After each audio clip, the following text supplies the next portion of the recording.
Namaste, welcome to all. काल आपण माहिती अधिकार कायदा 2005 या विषयाची प्रस्तावना केलेली आहे।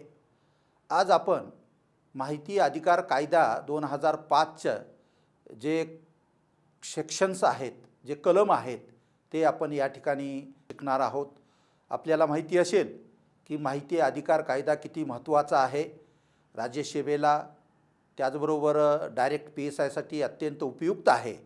या संदर्भात प्रस्तावना झाल्यानंतर आपण त्याच्या कलमाकडे ॲक्च्युअल जो कायदा आहे तो कायदा कसा आहे याकडे आपण वळणार आहोत। ते आपण पाहूया की या ठिकाणी जो कलम आहे एक, ज्याला आपण माहिती अधिकार कायदाचा कलम एक आहे, यास माहिती अधिकार अधिनियम 2005 असे समजावे। त्याचबरोबर देशात सर्वत्र लागू आहे। अगोदर आपल्याला माहिती असेल की 5 ऑगस्ट 2019ला काश्मीरचं 370 कलम रद्द करण्यात आलं। त्याच्यामुळे हा कायदा आता जम्मू काश्मीरसाठी सुद्धा लागू झालेला आहे। पूर्वी हा कायदा भारतात लागू होता, फक्त जम्मू आणि काश्मीर वगळून हा कायदा लागू होता, पण आता हा कायदा संपूर्ण देशामध्ये लागू झालेला आहे। माहितीच्या अधिकारात अधिनियमात एकूण 31 कलमे आहेत आणि 31 कलमामध्ये संपूर्ण कशा पद्धतीची माहिती लोकांना, जनतेला मिळाली पाहिजे याचं विवरण या संपूर्ण कायद्यामध्ये, या कलमामध्ये देण्यात आलेलं आहे। ज्यावेळेस हा कायदा 2005ला अस्तित्वात आला त्यावेळेस कलम 1, 5, 1, 5, 2, 12, 13, 15, 16, 24, 27 आणि 28 हा ताबडतोब म्हणजे 15 जून 2005 रोजीच हा कायदा लागू करण्यात आलेला आहे। ज्या दिवशी कायदा तयार झाला, राष्ट्रपती महोदयांनी परमिशन दिली, त्याला संमती दिली, त्याच दिवशी हे कलम या देशामध्ये लागू झालेले आहेत। इतर जे राहिलेले कलम आहेत त्याला अवधी देण्यात आलेला आहे। 120 दिवसानंतर हे कलम लागू होतील अशा प्रकारची तरतूद या कायद्यामध्ये करण्यात आलेली आहे। कलम 2 मध्ये व्याख्या आहेत। माहिती अधिकार कायद्यामधले जे काही पॉईंट्स असतात, महत्त्वाचे शब्द असतात, महत्त्वाचे वाक्य असतात, त्याचा अर्थ या ठिकाणी सांगितलेला असतो कलम 2 मध्ये। आता यामध्ये समुचित शासन याचा अर्थ काय आहे? ज्या शासनाला या माहिती आयोग नेमण्याचे अधिकार आहेत त्याला समुचित, म्हणजे केंद्र सरकारला केंद्रीय माहिती आयोग नेमायचे, गठीत करण्याचे अधिकार आहेत। त्याचबरोबर राज्य शासनाला गठीत करण्याचे अधिकार आहेत। राज्य माहिती आयोग या नावानं जे शासन आहे राज्याचं, ते शासन या ठिकाणी ते गठीत करू शकतं। केंद्रीय माहिती आयोग कलम 12(1) नवे गठीत केलेला आहे। हा केंद्रीय माहिती आयोग केंद्र शासनाने हा गठीत करण्यात आलेला आहे आणि म्हणून समुचित शासन, ज्या शासनाला माहिती आयोग नेमण्याचे अधिकार, गठीत करण्याचे अधिकार आहेत, त्याला समुचित शासन असं म्हटलं जात आहे। आता दुसरं जे आहे केंद्रीय शासकीय माहिती अधिकारी, यामध्ये कलम 1 अन्वये पदनिर्देशित केलेली केंद्रीय शासकीय माहिती अधिकारी जो आयोग आहे, केंद्रीय माहिती आयोग आहे, त्याचा जो प्रमुख आहे, त्याचा जो मुख्य आहे, तो जो इन्चार्ज आहे, तो अधिकार 5(1) नवे त्याला पदनिर्देशित करण्याचे अधिकार आहेत। म्हणजे कोणतं पद कुणाला द्यायचं, कोणत्या पदावर बसवायचं, हे 5(1) नवे या कलमाच्या देण्यात आलेलं आहे। आता मुख्य माहिती आयुक्त जे आहे 12(3) प्रमाणे नियुक्त केला जातो। आता यामध्ये जो माहिती आयुक्त आहे, केंद्रीय माहिती आयुक्त आहे, राज्य माहिती आयुक्त आहे, तो वेगळ्या कलमाने, पण केंद्रीय माहिती आयुक्त जे आहे तो 12(3) प्रमाणे नियुक्त केला जातो। आणि 5(1) मध्ये यामध्ये पदनिर्देशक केले जातो. प्रत्येक डिपार्टमेंटला प्राधिकरणाला जो माहितीचा अधिकारी असतो, माहिती देण्यासाठी जो नेमलेला अधिकारी आहे, तो अधिकारी 5-1 नवे नेमला जातो. सक्षम प्राधिकारी याचा अर्थ, सक्षम प्राधिकारी म्हणजे लोकसभा आहे, लोकसभेचा अध्यक्ष हा सक्षम प्राधिकारी आहे. त्याचप्रमाणे विधिमंडळाचा जो आहे, राज्याचं जे विधिमंडळ आहे त्याचा जो अध्यक्ष असतो तो सक्षम प्राधिकारी आहे. त्याचबरोबर राज्यसभेचा सभापती आहे, विधान परिषदेचा सभापती आहे आणि सर्वोच्च न्यायालयाचा भारताचे मुख्य न्यायमूर्ती आणि उच्च न्यायालयाचे मुख्य न्यायमूर्ती अशा पद्धतीनं हे सक्षम प्राधिकारी आहेत. त्याचबरोबर प्रशासक जो असतो, संविधानाने घटित केलेल्या प्राधिकरणाबाबत जो संवैधानिक पद आहेत, राष्ट्रपती आणि राज्यपाल हे संवैधानिक पद आहे. त्याच्यामुळं या घटनेने निर्माण केलेले जे कार्यालय आहेत, घटनेने निर्माण केले जे ऑफिस आहेत किंवा आयोग आहेत, त्या आयोगाचा सक्षम प्राधिकारी म्हणून राष्ट्रपती आणि राज्यपाल अशा प्रकारची तरतूद या कायद्यान्वये करण्यात आलेली आहे. आता आपल्याला माहिती असेल की संविधानाच्या अनुच्छेद 239 प्रशासन नियुक्त केलेले आहे. बऱ्याच वेळेस काय होतो की या ठिकाणी महानगरपालिका आहे, महानगरपालिकेला आता प्रशासक आहे, तो त्या ठिकाणी अस्तित्वात ती बॉडी नाही. तर ज्यावेळेस प्रशासक ज्या ठिकाणी नेमला जातो, प्रशासकाचे 239 घटनेच्या आर्टिकलप्रमाणे प्रशासक म्हणून नेमणूक केली जाते. तो प्रशासक हा सक्षम प्राधिकारी म्हणून समजला जाईल. आता माहिती याचा अर्थ, आता माहिती म्हणजे काय? आता बऱ्याच वेळेस आपण हे करतो की माहिती अधिकार अधिनियम. माहिती म्हणजे काय? कोणतीही लेखी किंवा इलेक्ट्रॉनिक स्वरूपात धारण केलेली माहिती. एखादी खात्यामधली लेखी स्वरूपात कुणी अर्ज दिलेला असेल, लेखी स्वरूपात कुणी त्याला उत्तर दिलेलं असेल, लेखी स्वरूपात कुणी तपास केलेला असेल, लेखी स्वरूपात कुणी लिहून ठेवलेली असेल, कुणाला सातबारा दिलेला असेल, कुणाला सभा घेण्याची परवानगी दिलेली असेल, कुणाला एखादं सर्टिफिकेट दिलेलं असेल, अशा प्रकारची लेखी आणि इलेक्ट्रॉनिक स्वरूपामध्ये तुम्हाला माहिती असेल की दस्तऐवज, मेमो आहे, ईमेल आहे, प्रेस आहे, प्रकाशनं आहेत, त्याचबरोबर ईमेल आहे, इतर फ्लॉपी आहे, डिस्क आहे. अशा प्रकारची माहिती, जी माहिती ज्या प्राधिकरणाकडे असते आणि लोकांनी मागितल्यानंतर त्याला दिली पाहिजे, अशा प्रकारची जी माहिती आहे त्यालाच माहिती असं म्हटलं जाते. प्राधिकरणाकडून मिळू शकेल अशी कोणतीही माहिती. मग आता ते सरकारी किंवा खाजगी. आता बऱ्याच वेळेस असं असतं की खाजगी कार्यालयाला माहिती अधिकार लागू नाही असं काही लोकांचं म्हणणं आहे. तसं नाही.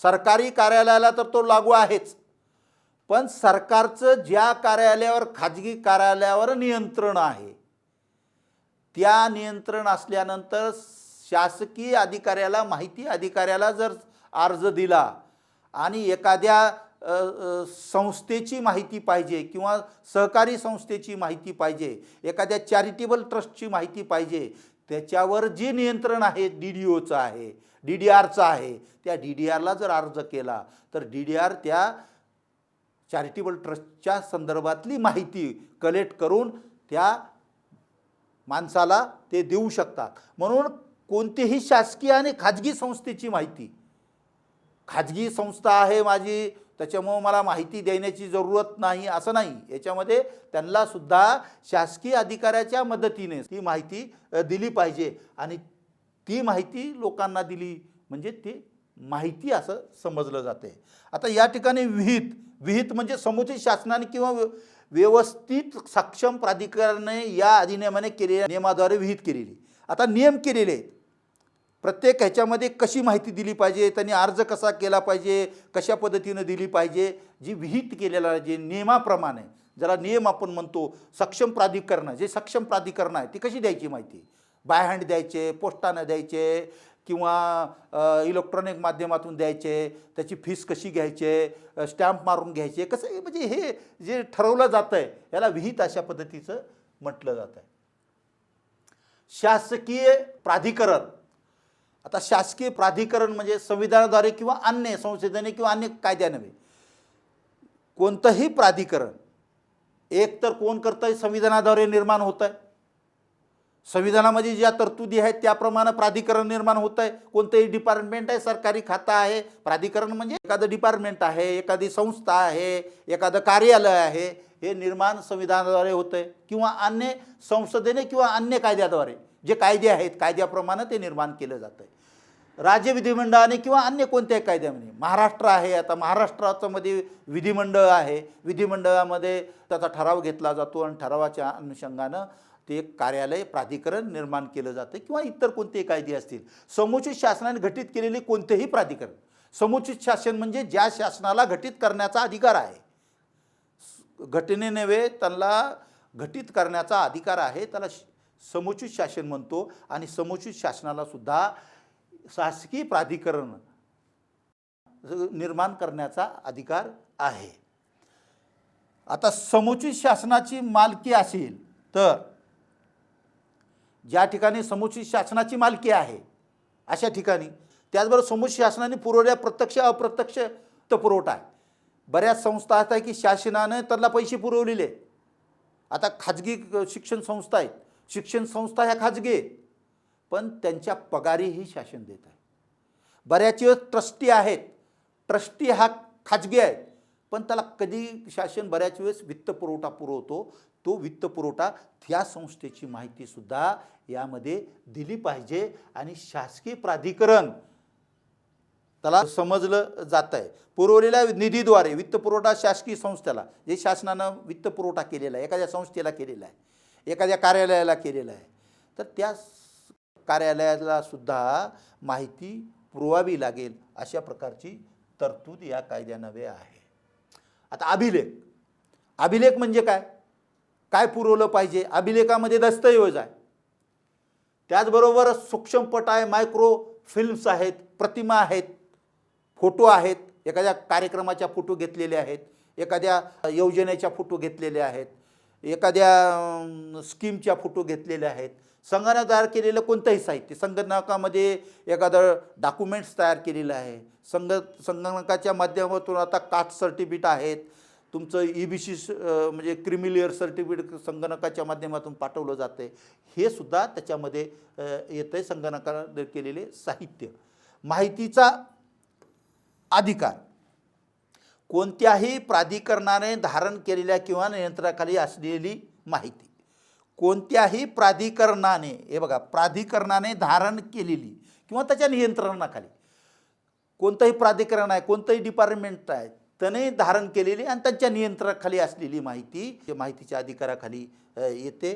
म्हणून त्याला माहितीचा अधिकार या कक्षेमध्ये येते. लेखी किंवा इलेक्ट्रॉनिक स्वरूपाची माहिती आहे. राज्य माहिती आयोग कलम 15(1) नवे घटित केलेला.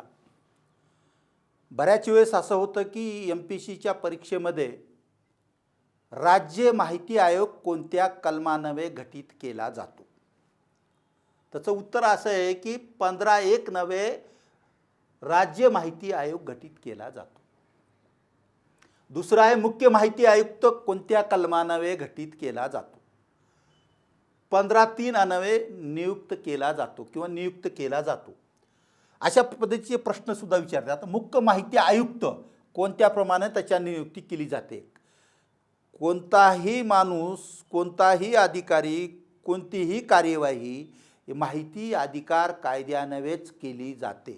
तर त्याच्यामध्ये मुख्य माहिती आयुक्त नियुक्त करण्याचे अधिकार, माहिती अधिकार कलम 15(3) अन्वये आहेत.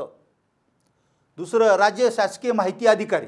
राज्य शासकीय माहिती अधिकारी कोणत्या कलमान्वये नियुक्त केला जातो किंवा पदनिर्देशित केला जातो. तर त्याच्यामध्ये कलम 5(1) अन्वये पदनिर्देशित केला जातो. अशा पद्धतीचे प्रश्नसुद्धा MPSCमध्ये विचारले जातात. आता त्रयस्थ पक्ष. त्रयस्थ पक्ष म्हणजे काय. कलम 11 नवे जो दिलेला आहे या कायद्यामध्ये, तर त्याला त्रयस्थ पक्ष असं म्हणतात. म्हणजे तृतीय माणूस, दोघापेक्षा इतर माणूस, म्हणजे जो पक्षकार नाही, तो दुसरा माणूस. माहिती मिळवण्याची मागणी करणाऱ्या व्यक्तीखेरीज, समजा मी मागणी केलेली आहे, माझ्याखेरीज जो माणूस आहे त्याला त्रयस्थ पक्ष किंवा त्रयस्थ माणूस म्हणायचं. अन्य व्यक्ती आणि शासकीय प्राधिकरणाचा समावेश आहे. यामध्ये शासकीय प्राधिकरण म्हणजे जे डिपार्टमेंट आहे त्या डिपार्टमेंटचा सुद्धा याच्यामध्ये समावेश आहे. आता कलम 3 सगळ्यात महत्त्वाचा आहे. माहिती अधिकार कायदा. जी माहिती मिळाली पाहिजे लोकांना, ती माहिती मिळवण्याचा अधिकार कलम 3 प्रमाणे आहे. एखाद्या ऑफिसला गेले आणि मला माहिती पाहिजे, तुला आम्ही माहिती देणार नाही, तर तुम्हाला सांगता आलं पाहिजे की कलम 3 प्रमाणे मला कोणतीही माहिती घेण्याचा अधिकार आहे. म्हणून कलम 3 मिळवण्याचा अधिकार आहे. तर सर्व नागरिकांना माहिती मिळवण्याचा अधिकार असेल. सगळ्यात महत्त्वाचं कलम आहे. आता कलम 4. आता हा 4 कलम जे तुम्ही आपण आता मागं वाचलं की 120 दिवसानंतर तो लागू होईल. म्हणजे 12 ऑक्टोबर 2005ला ते लागू होईल. 15 जूनमध्ये नाही, 15 जून 2005मध्ये नाही. का तर 4 सेक्शन असं आहे शासकीय प्राधिकरणाच्या जबाबदाऱ्या. आता शासकीय प्राधिकरणाच्या जबाबदाऱ्या अशा आहेत की तुम्ही जर माहिती मिळवण्याचा अधिकार सुसाध्य होईल अशा नमुन्यात अभिलेख तयार ठेवले पाहिजेत.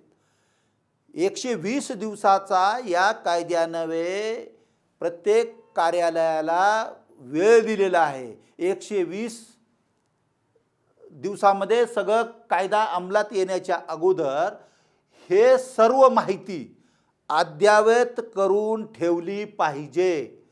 तर तालिकाबद्ध व निर्देश सूचीसुद्धा प्रत्येक कार्यालयाची माहिती बोर्डावर, कागदावर किंवा इलेक्ट्रॉनिक माध्यमाच्या ज्या सूची असतात त्या सूचीमध्ये ते ठेवली पाहिजे. अशा प्रकारची तरतूद या कायद्यान्वये आहे. लोकांना माहिती मागण्याची जरूरत नाही. जे नेहमी माहिती आवश्यक असते ती माहिती वेगळा अर्ज देऊन लोकाला मागण्याची जरूरत नाही.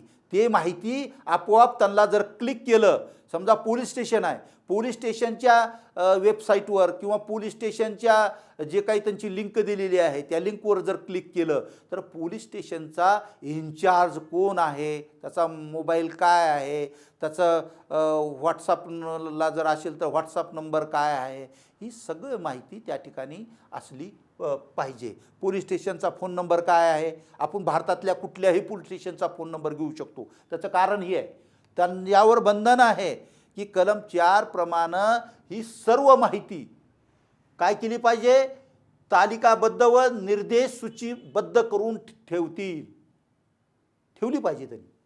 हा अधिनियम झाल्यापासून 21 दिवसाच्या आत हे कधी करायचे, हा अधिनियम झाल्यापासून 21 दिवसाच्या आत हे सगळं मटेरियल तयार करून त्यांच्या वेबसाईटवर किंवा त्यांच्या जी लिंक आहे त्या लिंकवर किंवा पोलीस स्टेशनला जाहीरपणे लावलं पाहिजे. संघटना तिची कामे कर्तव्ये. आता पोलीस एक संघटना आहे. पोलीस स्टेशनचा जे इन्चार्ज आहे, 3 फौजदार आहेत, 10 हेड कॉन्स्टेबल आहेत, 50 कर्मचारी आहेत. हे सगळं त्याची काय कामे आहेत, म्हणजे त्या ठिकाणी तपासाला कोण आहे, कोर्ट ड्युटीला कोण आहे, त्याच्यामध्ये बारनिशी कोण आहे, ठाणे अंमलदार कोण आहे, काय काय कामं आहेत आणि त्याचा तपशील या ठिकाणी दिला पाहिजे. अधिकारी कर्मचारी अधिकार कर्तव्य अधिकारी आणि कर्मचारी त्याचे अधिकार आणि कर्तव्याचा काही तपशील दिला पाहिजे. आता 2 PI आहेत पोलीस स्टेशनला. एक PI काय करतो, दुसरा PI काय. एक PI लॉ अँड ऑर्डर करतो, दुसरा PI तपास करतो किंवा तपासाची कामं करतो. अशा प्रकारचं काय केलं पाहिजे त्यांनी, अधिकारी आणि कर्मचाऱ्याचे कर्तव्यसुद्धा वर्गीकरण करून त्याचा तपशील दिला पाहिजे. पर्यवेक्षण व जबाबदारी. बऱ्याच वेळेस काय होतं, पोलीस स्टेशनचं पर्यवेक्षण करण्यासाठी DYSP किंवा असिस्टंट कमिशनर ऑफ पोलीसची नियुक्ती असते. तर त्यांचे पर्यवेक्षण कशामध्ये करतात, कोणत्या ह्याच्यामध्ये पर्यवेक्षण त्यांना करता येते किंवा केलं पाहिजे, अशा प्रकारची तरतूद आहे. ते सुद्धा ऑनलाईन किंवा पोलीस स्टेशनला दिसत्या ठिकाणी किंवा एक बुक तयार करून त्या ठिकाणी ठेवली पाहिजे. कामं पार पाडण्यासाठी निश्चित प्रमाणक आहे. आता कामं पार पाडण्यासाठी जी ठरलेलं आहे, अर्ज दिलेला आहे तुम्ही पोलीस स्टेशनला, अर्ज किती दिवसात निकाली काढला पाहिजे तिथं लिहिलं पाहिजे. म्हणजे अर्ज 7 दिवसात निकाली काढला पाहिजे. हे लोकांना समजलं पाहिजे की शासनाचा असा असा नियम आहे की अर्ज 7 दिवसाच्या आत निकाली काढला पाहिजे. आता तुमचा पासपोर्ट आहे, 21 दिवसाच्या आत पासपोर्ट निकाली काढला पाहिजे. ही प्रमाणके आहे. लोकांना माहिती मिळाली पाहिजे. एकतर बोर्डवर लिहा तुम्ही किंवा तुमच्या लिंकवर टाका.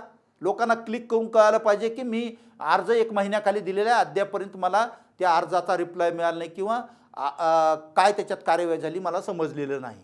मग अशा पद्धतीचं काय केलं पाहिजे, काम पार पाडण्यासाठी प्रमाणके असले पाहिजेत. म्हणजे किती दिवसात, समजा एखाद्या सभेची परवानगी पाहिजे तर 3 दिवसात दिली पाहिजे. त्याच्यावर लिहिलं पाहिजे किती दिवसात ती परवानगी मिळेल. हे प्रमाणके अशा पद्धतीचं हे आहे. नियम पुस्तिका व अभिलेख. आता जे काय नियम आहेत तुमचे पोलीस स्टेशनचे, त्याचं एक पुस्तिका म्हणजे सनद आपण म्हणतो त्याला, ते सनदसुद्धा तयार असली पाहिजे. सार्वजनिक माहिती अधिकाऱ्याची नावे. आता पोलीस स्टेशनला तुमच्या पोलीस स्टेशनची माहिती पाहिजे. एखाद्या अर्जामध्ये माहिती पाहिजे, तुम्ही अर्ज दिलेला आहे त्याच्यात काय कारवाई झाली ही माहिती पाहिजे. मग हे कुणाला कॉन्टॅक्ट केला पाहिजे, सार्वजनिक माहिती अधिकाऱ्याची नावे त्या ठिकाणी केलं पाहिजे की या ठिकाणी माहिती अधिकार अधिकारीचं कार्यालय आहे. एक खोलीवर लिहिलं पाहिजे. DYSP ऑफिसला असलं पाहिजे. कुण्या ज्या ऑफिसला जो माहिती अधिकारी आहे तर सार्वजनिक माहिती अधिकाऱ्याची नावे नाव असलं पाहिजे. पदनाम असले, त्याचं काय पद आहे, तो DYSP आहे का PI आहे काय SP आहे, इतर ह्याच्यामध्ये कलेक्टर आहे का डेप्युटी कलेक्टर आहे का तहसीलदार आहे, हे सुद्धा त्याचं पदनाम व इतर तपशील त्याचा संपूर्ण या ठिकाणी दिला पाहिजे. दस्तऐवजाची विवरणपत्र. आता दस्तऐवजाचं विवरण, दस्तऐवज कसा आहे, कशाचा आहे, सगळं तपशील त्याचं जे विवरणपत्र जे असतं ना, दस्तऐवज ह्या संदर्भात आहे, गुन्ह्याच्या संदर्भात आहे, अर्जाच्या संदर्भात आहे, इतर माहितीच्या संदर्भात आहे, हे सगळं दस्तऐवजाचं विवरणसुद्धा या ठिकाणी दिलं पाहिजे. अशी सर्व माहिती लेखी स्वरूपात आणि इलेक्ट्रॉनिक स्वरूपात, लेखी स्वरूपात आणि इलेक्ट्रॉनिक स्वरूपात म्हणजे लिंकवर टाकली पाहिजे किंवा लेखी स्वरूपात बोर्डवर दिसत्या ठिकाणी अशा प्रकारची माहिती कलम 4 प्रमाणे त्या कायद्याप्रमाणे लोकांना न मागता दिली पाहिजे. म्हणजे आपोआप त्यांना मिळाली पाहिजे. अशा प्रकारची तरतूद या ठिकाणी कलम 4 मध्ये करण्यात आलेली आहे. आता यामध्ये आता प्रश्न असा विचारला जाईल की तुम्हाला पोलीस स्टेशनचा इन्चार्जची माहिती अर्ज देऊन घेतली पाहिजे का तुम्हाला आपोआप मिळेल. तर पोलीस स्टेशनचा जो इन्चार्ज आहे तो इन्चार्ज पोलीस स्टेशनच्या लिंकवर किंवा पोलीस स्टेशनच्या दिसत्या ठिकाणी त्याचं नाव आणि त्याचा काय मोबाईल नंबर असेल, त्याचं पदनाम हे आपोआप तुम्हाला मिळेल. कुठं फोन करून विचारण्याची जरूरत नाही किंवा कुठं लोकांना विचारण्याची जरूरत नाही. पोलीस स्टेशनच्या लिंकवर किंवा शिपी ऑफिसच्या लिंकवर जर गेलं तर सिटी चौक पोलीस स्टेशनचा PI कोण आहे हे तुम्हाला लिंकवर मिळेल. माहिती मागवण्याची गरज नाही. आता कलम 5 मध्ये या ठिकाणी शासकीय माहिती अधिकारी पदनिर्देशित करणे. आता माहितीचा अधिकारी जो अधिकारी आहे ज्याच्याकडे माहिती मिळते ते पदनिर्देशक करावा लागतो. त्याला सांगावं लागतो की समजा पोलीस स्टेशनची माहिती आहे, पोलीस स्टेशनची माहिती जर कुणी अर्ज दिला तर त्या अर्जानवे त्यांना लोकांना जी माहिती द्यायला पाहिजे मागणीप्रमाणे जो अधिकारी देतो त्याचं पदनिर्देशक केलं पाहिजे.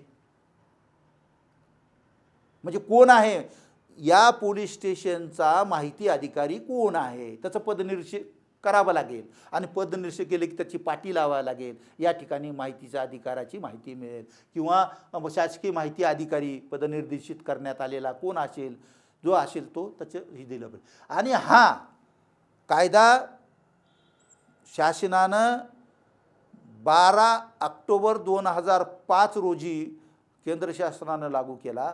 तर हे 100 दिवसाच्या आत प्रत्येक युनिटनं पदनिर्देशित शासकीय माहिती अधिकारी पदनिर्देशित केला पाहिजे, म्हणजे त्याची नेमणूक केली पाहिजे, प्रत्येक युनिटला केली पाहिजे, त्याची नेमणूक केली पाहिजे. किती दिवसामध्ये? आता या ठिकाणी असं प्रश्न विचारू शकतात MPSCला की शासकीय माहिती अधिकारी कायदा निर्माण झाल्यानंतर किती दिवसामध्ये निर्माण केला पाहिजे किंवा त्याचे पदनिर्देशन केलं पाहिजे. तर हे 100 दिवसामध्ये ती केला पाहिजे. आणि ते कुठं केला पाहिजे? तर प्रत्येक युनिटला केला पाहिजे.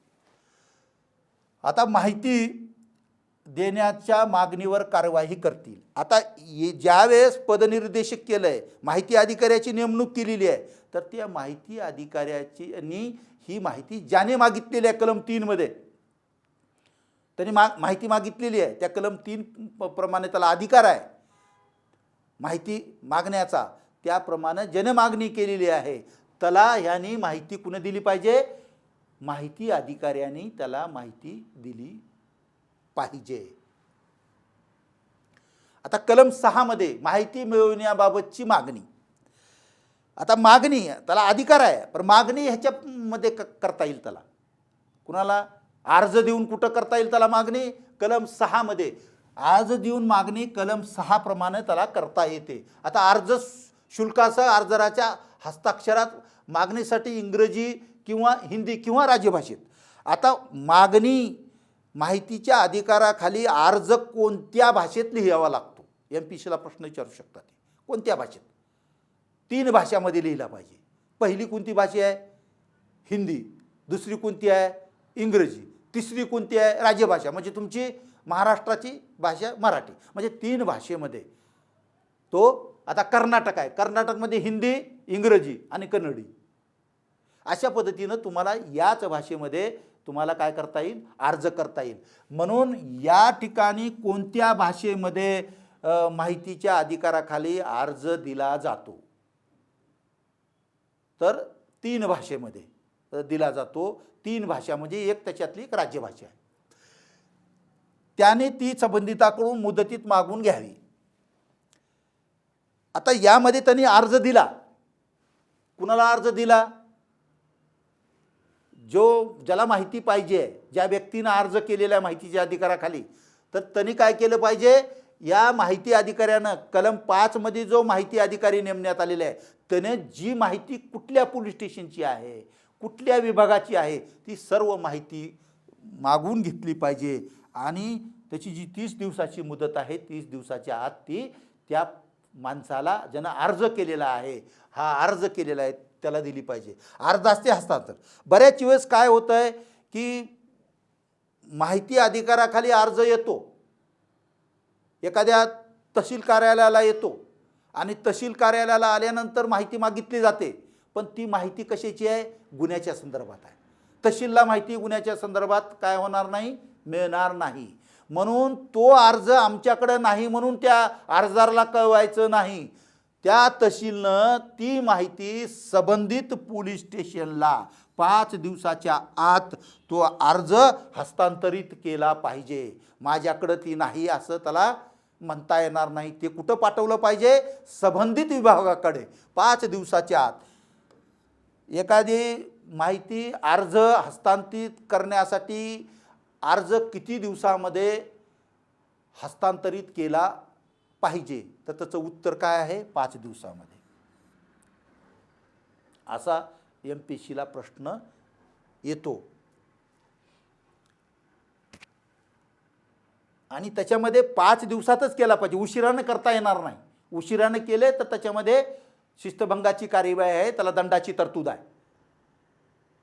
बरोबर आहे?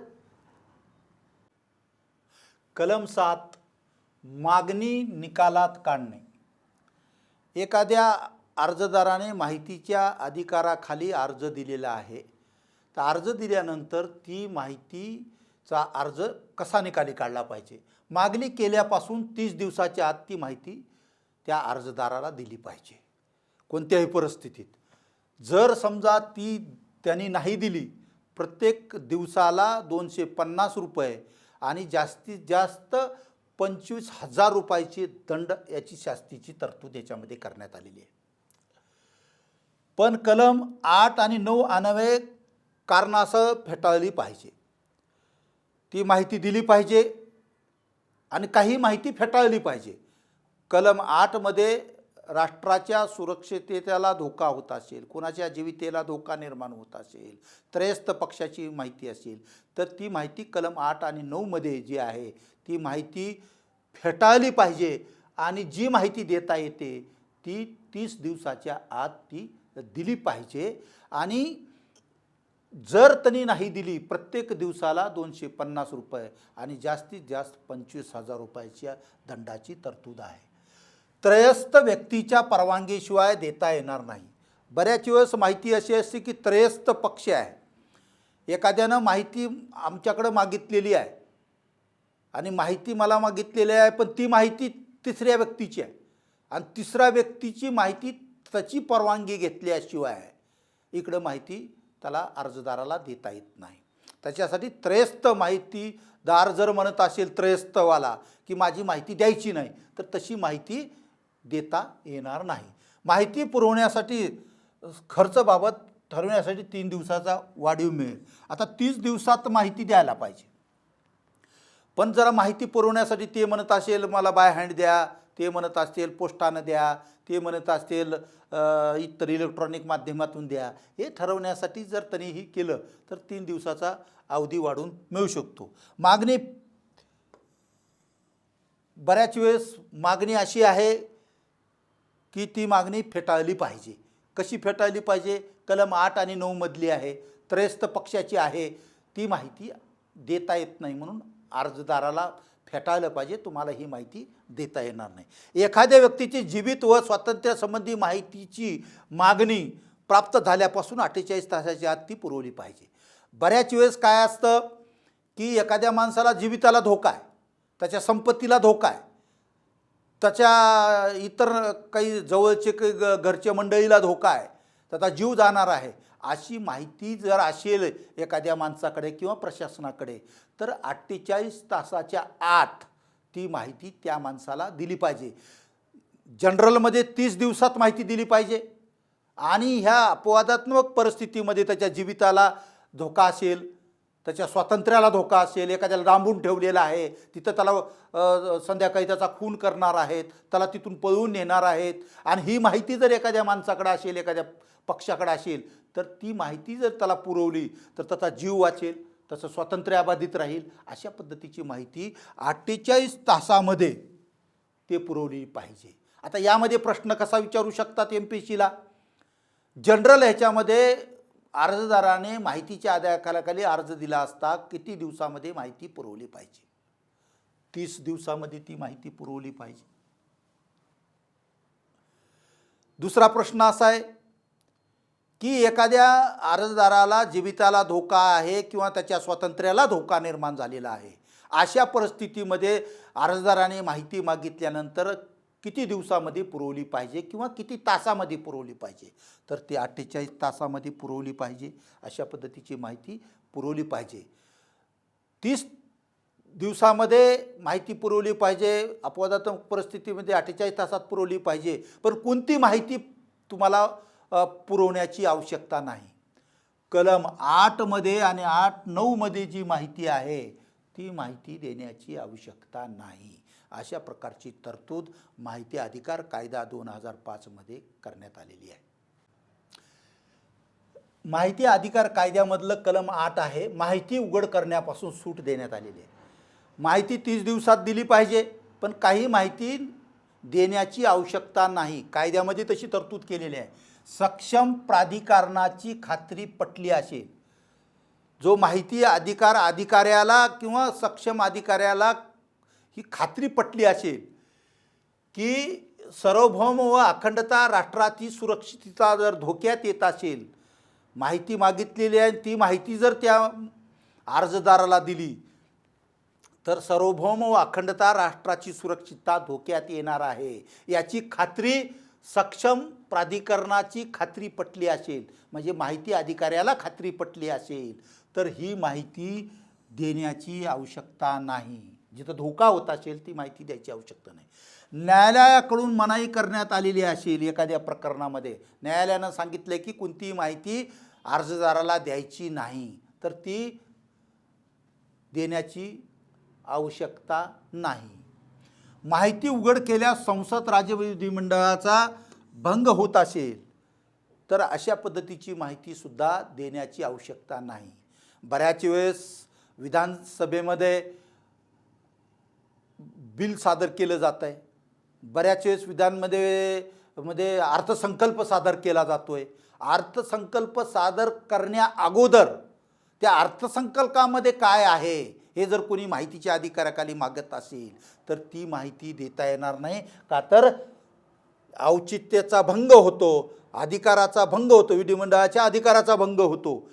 ज्या दिवशी अर्थसंकल्प सादर करायचा आहे त्याच वेळेस ती माहिती उघड केली पाहिजे. त्याच्या अगोदर जर कुणी अर्थसंकल्पामध्ये काय काय लिहिलेलं आहे हे माहितीच्या अधिकाराखाली आम्हाला माहिती द्यावी असं देता येणार नाही. का तर विधिमंडळाच्या अधिकाराचा किंवा संसदेच्या अधिकाराचा भंग होतो म्हणून अशी माहिती देण्याची आवश्यकता नाही.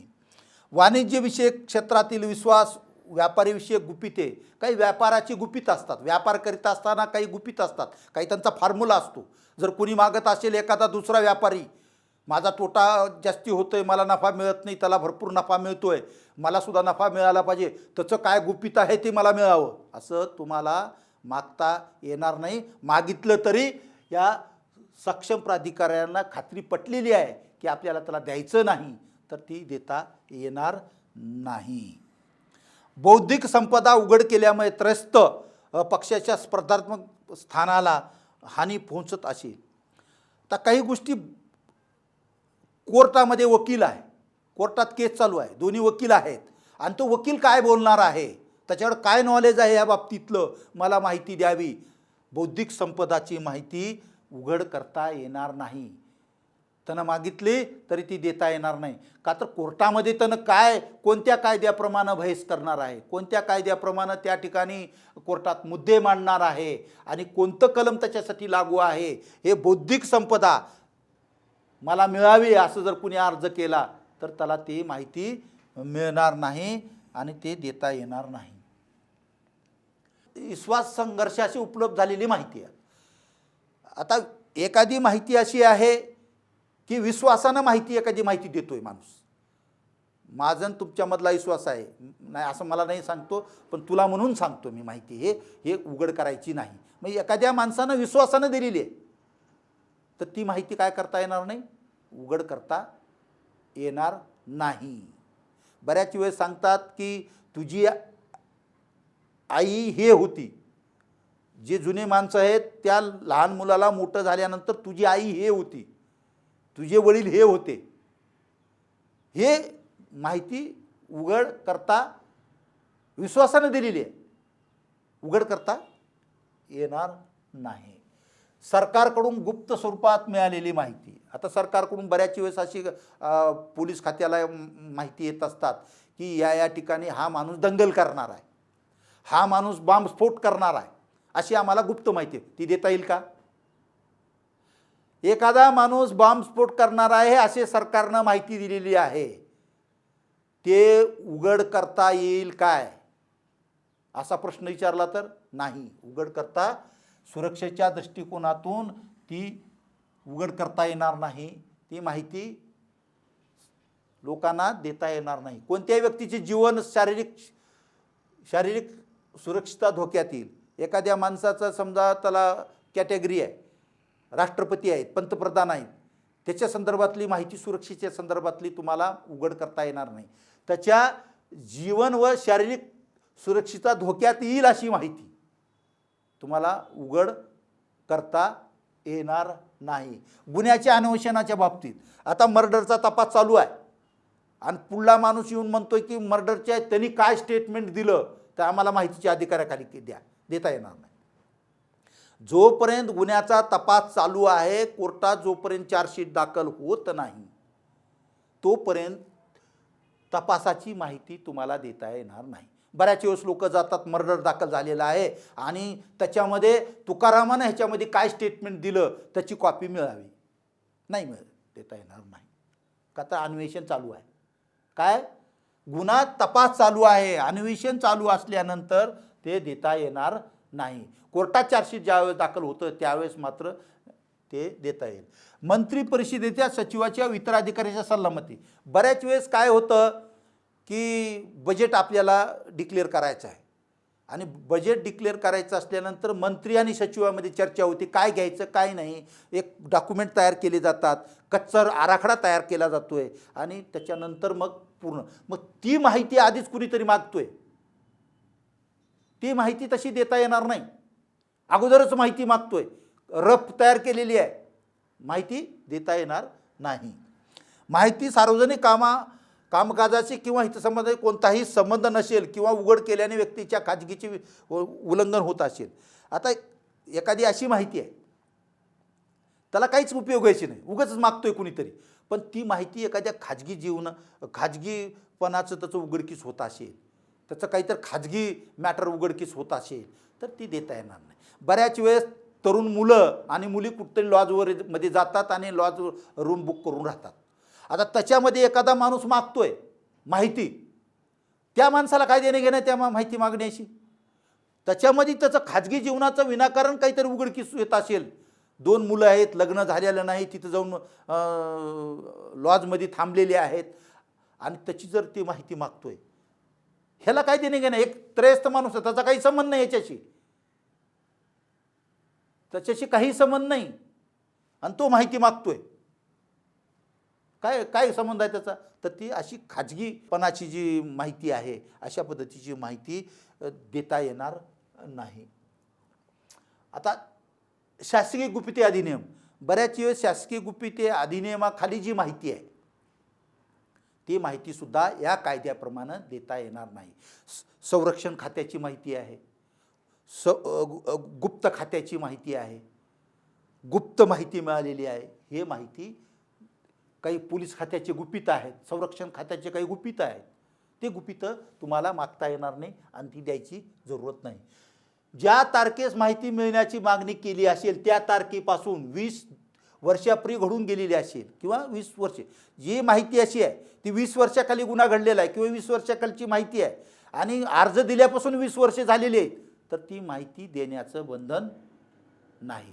त्याची मुदत काय. आता या ठिकाणी प्रश्न असा विचारू शकतो की माहिती अधिकाराखाली माहिती किती वर्षाची माहिती मागता येते. किती वर्षाची माहिती मागता येते. 20 वर्षापूर्वी घडून गेलेल्याची माहिती मागता येणार नाही. म्हणजे 20 वर्षाच्या पूर्वीची माहिती मागता येणार नाही, 20 वर्षापर्यंतचीच माहिती मागता येते. ती माहिती देता येणार नाही, म्हणजे मागितली तरी ती देता येणार नाही. कलम 9 विवक्षित प्रकरणी माहिती देण्यास नकार देण्याची कारणे. विवक्षित म्हणजे विशिष्ट प्रकरणी माहिती देण्यास नकार देण्याची कारणे. आता एखादं मॅटरमध्ये तुम्हाला माहिती देता येणार नाही, माहितीचा अधिकार कायद्याखाली अर्ज दिलेला आहे आणि ह्याच्यामध्ये तुम्हाला माहिती देता येणार काही विशिष्ट प्रकरण आहेत, त्याच्यामध्ये माहिती देता येणार नाही. कलम 8च्या तरतुदी बाधा येऊ न देता. 8च्या तरतुदीमध्ये तर तुम्हाला माहिती देताच येणार नाही, का तर त्याच्यामध्ये कसं आहे, सुरक्षेचा संबंध आहे, गुप्त वार्ता विभाग आहे, गुन्ह्याचा तपास आहे, राष्ट्राची सुरक्षितता आहे, त्रयस्थ पक्षी आहे, इतर बरेच माहिती आहे की त्याच्यामध्ये तुम्हाला देता येणार नाही. पण अस्तित्वात असणाऱ्या प्रकाशन अधिकाराचे उल्लंघन होत असेल तर मागणी फेटाळून लावली पाहिजे. एखादं पुस्तक आहे आणि पुस्तकामध्ये भरपूर माहिती दिली आहे, त्याचं प्रकाशनच झालेलं नाही आणि त्याच्यामध्ये नियम असा आहे की प्रकाशन झाल्याशिवाय माहिती उघड करता येत नाही. ज्या दिवशी प्रकाशन होईल त्या दिवशी माहिती उघड करता येईल. मग असा काही नियम असेल तर ती माहितीसुद्धा तुम्हाला देता येणार नाही, ती माहिती फेटाळली पाहिजे. अशा प्रकारचं कलम 8मध्ये तरतूद करण्यात आलेली आहे. आता कलम 10 पृथक्करण योग्यता. आता या ठिकाणी पृथक्करण योग्यता जी आहे कलम 8 सूट देण्यात आलेली आहे, पण त्यासाठी सूट देण्यात आली आहे अशी माहिती ज्यात अंतर्भूत नाही अशा अभिलेखाच्या भागातून पुरवता येईल.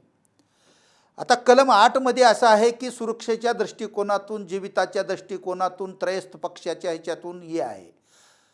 आता ती माहिती सोडून जर त्याच्यामधला काही भाग असेल, पृथक्करण करायचं, त्याच्यात ॲनालिसिस करायचं आणि जी माहिती देशाच्या सुरक्षेच्या दृष्टिकोनातून असेल, राष्ट्राच्या सुरक्षेच्या दृष्टिकोनातून असेल, जीविताच्या दृष्टिकोनातून असेल, खाजगी व्यक्तीच्या जीविताच्या दृष्टिकोनातून असेल, इतर गुन्ह्याचा तपासामध्ये काही असेल, इतर माहिती त्याच्यामधली काही माहिती की जी उघड केली तर चालू शकते, काही धोका होणार नाही, असं जर असेल तर ती माहिती तुम्हाला त्या भागातून पुरवता येईल. कलम 8मध्ये जरी असलं, कलम 9मध्ये जरी असलं, ती सोडून जर त्याच्यातली काही माहिती असेल, समजा त्यांनी माहिती मागितलेली आहे, सुरक्षेची सोडून दिली आणि इतर माहिती काही ते पुरवता येत असेल तर ती पुरवू शकतात. मागणी केलेला काही भागच पुरवता येईल, तेवढाच भाग पुरवता येईल, पण सगळा भाग नाही. पण निर्णयाची कारणे देणे आवश्यक आहे. ज्यावेळेस माहिती अधिकारी निर्णय घेतोय, का दिली पाहिजे, तेवढी आवश्यक आहे का, कशासाठी दिली पाहिजे, त्याचं काही अडलेलं आहे का, त्याचं फार मोठं काम आहे का, आणि इकडेही कलम 8चं उल्लंघन होणार नाही, कलम 9चं उल्लंघन होणार नाही, असं कारणं देऊन ही माहिती कारणे देऊन देणे आवश्यक आहे, ती दिली पाहिजेत. अपिले अधिकाऱ्यास निर्णयाचे पूर्वावलोकन करण्याबाबतचे अधिकार असलेल्या शुल्काची रक्कम पुरवलेल्या माहितीचे स्वरूप यावेळी सूचना देणारी नोटीस त्याला दिली पाहिजे. ह्याच्यामध्ये त्याला नोटीस दिली पाहिजे अगोदर, ही माहिती पाहिजे, कोणती माहिती पाहिजे, कशी माहिती पाहिजे, ह्याची नोटीस त्याला अगोदर अपिले अधिकाऱ्याने दिली पाहिजे. नोटीस न देता ती माहिती देता येणार नाही. त्रयस्थ पक्षाची माहिती की जी त्रयस्थ पक्षाला विचारल्याशिवाय माहिती देता येत नाही. कलम 11 महत्त्वाचा आहे. कलम 8मध्ये आलेलं आहे की त्रयस्थ पक्षाची माहिती देत आहे, म्हणजे त्रयस्थ व्यक्तीची, माझं आणि तुमचंच ही आहे, पण तिसऱ्या माणसाची माहिती मागायचं काही कारण नाही. तर ती माहिती खालील माहिती पुरवता येणार नाही. त्रयस्थ व्यक्तीची जिला गोपनीय माहिती समजण्यात आलेली आहे, त्याची गोपनीय आहे, त्याची गोपनीय माहिती आहे, ती देता येणार नाही. अशी माहिती त्रयस्थ व्यक्तीची परवानगी घेतल्याशिवाय देता येणार नाही. त्याला विचारलं पाहिजे, ही माहिती देऊ का. समजा माझ्याकडे अर्ज आला एका माणसानं की तुकारामाची आम्हाला माहिती पाहिजे, तर मी माहिती अधिकारी आहे, मी त्याला नोटीस देऊन विचारलं पाहिजे की ही माहिती पुढला माणूस मागतोय, त्याला द्यायची का. त्यानं जर म्हणलं यस तर द्यायची, नाही म्हणलं तर ती माहिती देता येणार नाही. त्रयस्थ पक्षाची नाही देता येणार. पण त्रयस्थ पक्षाच्या हितसंबंधात निर्माण होणाऱ्या संभाव्य हानी किंवा क्षतीपेक्षा जनहिताची उघड करणे अधिक महत्त्वाचे असेल तर ती उघड करण्याची मुभा असेल. त्यानं सांगितलं की बाबा ही माहिती देता येणार नाही, पण ती माहिती जी आहे ती लोकांना, हजारो लोकांना त्या माहितीचा फायदा होणार आहे. त्या माहितीनं हजारो लोकांचं चांगलं होणार आहे किंवा देशाचं चांगलं होणार आहे, एखादी घटना टळणार आहे, एखादी अनुचित प्रकार टळणार आहे. अशी जर माहिती लोकहिताच्या दृष्टिकोनातून असेल तर त्यानं नाही जरी म्हटला तर तुम्हाला माहिती अधिकार म्हणून, तुम्हाला अधिकारी म्हणून त्याला देता येते. लक्षात आलं का. ह्याच्यामध्ये महत्त्वाचं काय, त्रयस्थ पक्षाच्या हित निर्माण होण्याची संभाव्य हानी असेल किंवा क्षतीपेक्षा जनहित त्याच्यात फार महत्त्वाचं आहे. ह्याच्यात काय, जनहित फार महत्त्वाचं आहे. त्रयस्थ पक्षाची माहिती केव्हा त्याने नाकारले असताना सुद्धा केव्हा देता येते अर्जदाराला. त्रयस्थ पक्षाची माहिती त्रयस्थ पक्षानं देऊ नये अशी परवानगी दिलेली नसतानाही केव्हा देता येते, ज्यावेळेस जनहित फार मोठा असेल त्याच्यामध्ये, अशा वेळेस ती माहिती त्रयस्थ पक्षाची देता येते, तर ती उघड करण्याची मुभा असेल. त्रयस्थ पक्षात माहिती उघड करण्याविरुद्ध नोटीस अर्ज मिळाल्यापासून 5 दिवसात उत्तर मागविले पाहिजे. 5 दिवसात उत्तर मागितलं पाहिजे, त्याला अवधी दिला पाहिजे 5 दिवसाचा, आणि 5 दिवसामध्ये त्याने जर दिली परवानगी तर ठीक आहे, नाही दिली तर ती माहिती आपण नोटीस देऊन त्याला विचारली पाहिजे. माहिती अधिकाऱ्यांनी 40 दिवसाच्या आत त्रयस्थ पक्षाचे उत्तर आल्यास माहिती द्यावी किंवा नाही या निर्णयाची नोटीस त्रयस्थ पक्षाला देण्यात येईल. आता ह्याच्यामध्ये कसं आहे, कलम 7मध्ये काय म्हणतं आहे की अर्जदाराने माहिती मागितल्यानंतर 30 दिवसाच्या आत ती माहिती दिली पाहिजे. पण या ठिकाणी त्रयस्थ पक्षाला 10 दिवस दिले पाहिजेत नोटीस देऊन त्याचं उत्तर येईपर्यंत म्हणजे 40 दिवस त्रयस्थ पक्षाची माहिती आपण 40 दिवसात पुरवली पाहिजे. जर आपल्या ऑफिसची माहिती असेल 30च दिवसात दिली पाहिजे. पण त्रयस्थ पक्षाची परवानगी घेऊन द्यायची माहिती तर त्याला अवधी 10 दिवसांना वाढवता आलेला आहे. त्याला नोटीस दिली पाहिजे आणि नोटीस देऊन त्याला विचारलं पाहिजे. देण्यात येईल. नोटीस देण्यात आलेली आहे. अशा त्रयस्थ पक्षाला कलम 19(3) अन्वये निर्णयाविरुद्ध अपील करता येईल. आता ह्याच्यामध्ये जर समजा ती माहिती दिली तर अशा वेळेस नोटीस दिलेली आहे अशा त्रयस्थ पक्षाला कलम 19 प्रमाणे निर्णयाविरुद्ध अपील करता येईल. माझी परवानगी नसताना सुद्धा तुम्ही ती माहिती कशी काय देता? नाही देता येणार. ही लोकहिताच्या दृष्टिकोनातून उपयोगी नाही. माझं सगळं ओपन करणारी आहे, माझं नुकसान होणार आहे, लोकहित त्याच्यामध्ये नाही. अशा प्रकारे त्याला काय करायचं, निर्णयाविरुद्ध अपील वरच्या अधिकाऱ्याकडे अपील, प्रथम अपील अधिकारी असेल, द्वितीय अपील अधिकारी असेल, त्यांच्याकडे ती अपील करता येईल. तर यामध्ये आपण 11 सेक्शनपर्यंत या ठिकाणी शिकलो आहोत. त्याच्यावर प्रश्न कसे MPSCला किंवा इतर परीक्षेला येतात तेही आपण या ठिकाणी पाहिलं पाहिजे.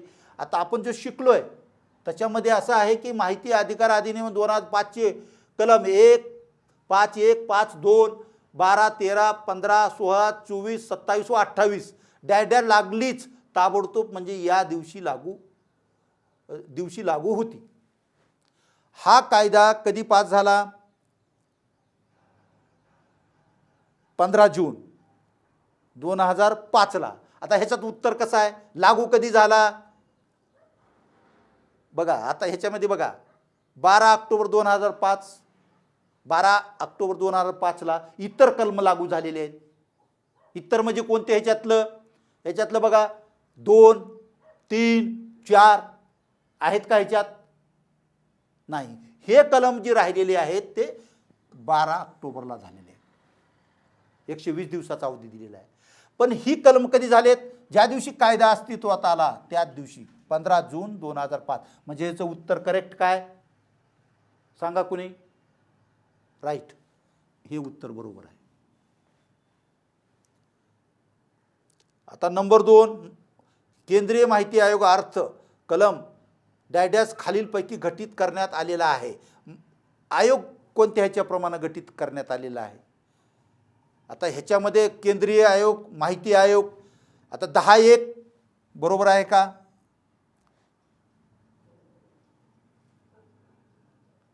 10(1) मध्ये तर नाही. ते 11(1) बरोबर आहे का? नाही.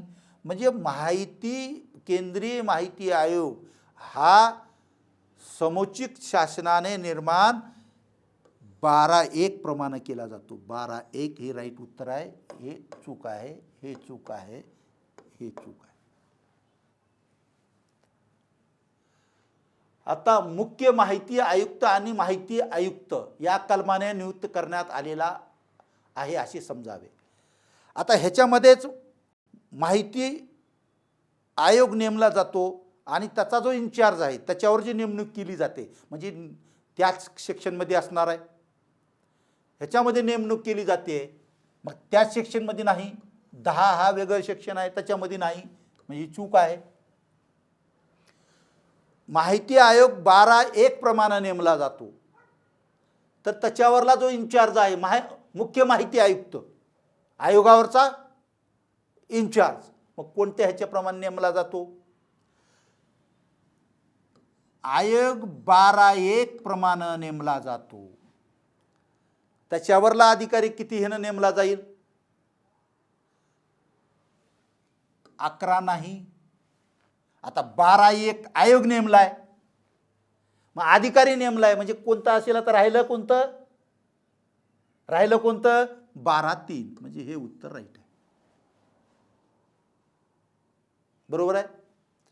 आता 4, माहितीचा अधिकार अधिनियम 2005 झाल्यापासून डॅश दिवसामध्ये प्रत्येक सार्वजनिक प्राधिकरण आपली रचना, कार्य, इतर सर्व अत्यंभूत माहिती संगणक करून संपूर्ण देशातील विविध प्रणालीमध्ये नेटवर्क मार्फत जोडले जात आहे याची खातरजमा करतील.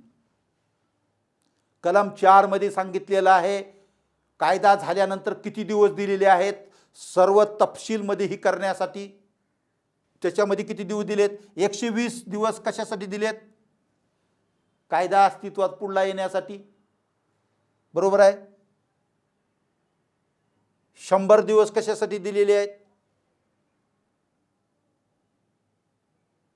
सगळा तपशिली करण्यासाठी. 150 दिवस कुठंच ह्याच्यामध्ये नाही, 180 दिवस कुठंच नाही, म्हणजे 120 दिवसामध्ये मागं आलं होतं आपलं. कायदा कितीला ही झाला? हे बघा, 12 ऑक्टोबर 2005ला.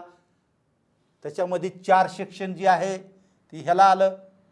4 सेक्शन नाही इथं. 4 सेक्शन हे 12 ऑक्टोबरला झालेलं आहे, म्हणजे 120 दिवस. त्याचं काय आहे? 120 दिवस. हे 120 दिवसात पूर्ण तयार केलं पाहिजे. माहिती अधिकार अधिनियम 2005 अन्वये सक्षम अधिकारी म्हणजे कोण? आता यामध्ये कलम 5 मध्ये माहिती अधिकार आता कसा आहे? लोकसभा राज्यसभा ह्याचं कोण आहे? विधानसभा बाबतीत सभागृहाचे सभापती अध्यक्ष आहेत, बरोबर आहे. सर्व न्यायाच्या बाबतीत भारताचे मुख्य न्यायाधीश हे त्याच्यामध्ये दिलेलं आहे, हे बरोबर आहे का? तर राज्यपाल आणि हे होतो विधान परिषदच्या संदर्भात आहे, सभापती आहे, अध्यक्ष आहे, हे बरोबर आहे. उच्च न्यायालयाच्या बाबतीत उच्च न्यायालयाचे न्यायमूर्ती हे बी बरोबर आहे, हे बरोबर आहे. सक्षम प्राधिकारी अधिकारी कोण? तर हे बी बरोबर आहे. आणि आता हे संविधानाने स्थापन केलेल्या गठीत केलेल्या आणि प्राधिकरणाच्या बाबतीत यथास्थितीत राष्ट्रपती किंवा राज्यपाल हेही बरोबर आहे. म्हणजे 4ही उत्तर बरोबर आहेत. अ ब क ड म्हणजे हे उत्तर बरोबर आहे. फक्त 1 आणि ड नाही, हे दुसऱ्याला बी अधिकार आहेत. फक्त अ आणि ब नाही, फक्त ब व क नाही, हे सगळे चूक आहेत. सगळ्याला अधिकार आहेत प्राधिकार. तर ह्याचं उत्तर 1 बरोबर आहे. माहिती अधिकार अधिनियम 2005 मधील प्रशासक म्हणजे संविधानाच्या अनुच्छेद अन्वये नियुक्त केलेला समजावा. आता ह्याच्यामध्ये कलम 5 मध्ये की प्रशासक, आता यामध्ये राष्ट्रपती राज्यपाल हे सगळं झालं. आता यामध्ये प्रशासक कोणत्या ह्याच्याप्रमाणे ही केला जातो? 243 नाही, त्याच्यात नाही तरतूद. 244 नाही, ही ग्रामपंचायतच्या बाबतीत तरतूद आहे घटनेची अनुच्छेदाची. 240 नाही, म्हणजे 239 ही उत्तर बरोबर आहे. माहिती अधिकार कायदा 2005 झाल्यापासून डॅश डॅश दिवसामध्ये प्रत्येक सार्वजनिक प्राधिकरणासाठी केंद्रित माहिती अधिकारी राज्य माहिती अधिकारी म्हणून पदनिर्देश करतील. किती दिवसात करतील? कलम 5 मध्ये. आता 120 दिवस काय आहे? हे काही कलम सोडून 120 दिवसा म्हणजे 12 ऑक्टोबर 2005ला कायदा अस्तित्वात आला. कायदा निर्माण झाला 12 जूनला. 120 दिवस हे सेक्शन चूक इथं लागू होत नाही. आता 150 दिवस आपल्या ह्याच्यामध्ये कुठंच नाही. 180 दिवस हे एक आपल्या ह्याच्यामध्ये माहितीच्या अधिकाराला कुठंच नाही. आता 100 दिवसात पदनिर्देशक केलं पाहिजे. म्हणजे माहिती अधिकार अधिकाऱ्याची नेमणूक कायदा निर्माण झाल्यापासून 100 दिवसाच्या आत केली पाहिजे. कलम 5 मध्ये तरतूद आहे. माहिती अधिकार कायदा 2005 मध्ये प्रत्येक भारतीय नागरिकाला कोणत्या कलमाने माहितीच्या हक्काची हमी दिलेली आहे? कलम 1 मध्ये ह्याची व्याप्ती ऐकली, नंबर 2 मध्ये व्याख्या ऐकली आणि नंबर 3 मध्ये प्रत्येक नागरिकाला माहितीच्या अधिकाराखाली मागणी मागण्याचा अधिकार आहे. हे उत्तर बरोबर आहे. 4 मध्ये पूर्ण माहिती 100 दिवसामध्ये तपशीलवार आपल्या साईटवर किंवा लिंकवर टाकली पाहिजे आणि 5 मध्ये पदनिर्देशक म्हणजे माहिती अधिकाऱ्याची नेमणूक केली जाते आणि 6 मध्ये ती कोणती माहिती द्यायची आहे ती माहिती देण्याचं प्रयोजन आहे. म्हणजे माहिती मागण्याचा अधिकार हे कलम 3 मध्ये देण्यात आलेला आहे.